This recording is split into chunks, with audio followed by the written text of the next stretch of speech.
Greetings, Regal Eagles, and pour yourselves a dirty martini, because today I shall review the latest royal happenings around the globe.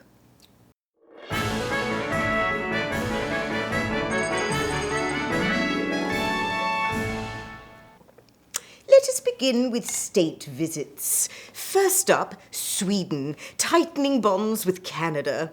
In light of recent misreported stories about Sweden, King Carl Gustaf has encouraged the media to work seriously to provide accurate information. And I am happy to oblige with the only things that matter, the baubles. Natch. At the state banquet held at the royal palace, Queen Sylvia wore the 9-pronged tiara, Princess Madeleine the aquamarine kokoshnik tiara, and Princess Sophia the Queen Josephine amethyst tiara. Now, those are the facts available. However, if there are any leakers within palace walls with knowledge of Prince Carl Philip's inside leg measurement, feel free to get in touch. Turning southwards to Spain, King Felipe and Queen Letizia welcomed the President and First Lady of Argentina. You knew this was the start of a beautiful friendship from the moment they arrived. But really, let's dive straight into the pièce de résistance.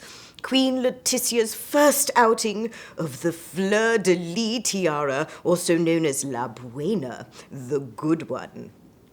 However, this moniker applies to the tiara itself and not to the behaviour required for use of the piece.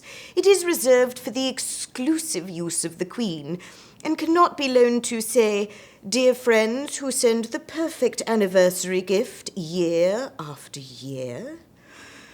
Now let's jet across the globe to Indonesia, where King Salman bin Abdul Aziz Al Saud of Saudi Arabia is travelling with an entourage of 1,500 people. The official reason for the visit is their shared interest in oil refineries. But with this large an entourage, I think the question of how many Saudis does it take to screw in a light bulb has finally been answered. Meanwhile, history is being made, the first ever visit from the Japanese emperor to Vietnam. As you know, the 83-year-old emperor has publicly discussed his desire to abdicate, and in his honour, I have composed this haiku. Oh, do not leave us, chrysanthemum emperor. My gin is smooth. Yum. And in nearby Laos, Queen Mathilde of Belgium is visiting in her capacity as a UNICEF ambassador, which also gives her ample opportunity to bargain shop. Of course, she is there to throw a spotlight on the sick and needy, but every day is a good day to freshen one's wardrobe. Look out for some wild pattern gowns for future state occasions in Belgium. And finally, a quick check on Bonanza and our favourite thoroughbred princess, Anne, the Princess Royal. Eaglets, have you ever wondered what happened to all those bad nannies who blew away at the beginning of Mary Poppins? Well, look no further. Yes, we can now see who serves up joy and spoonfuls or lumps of sugar.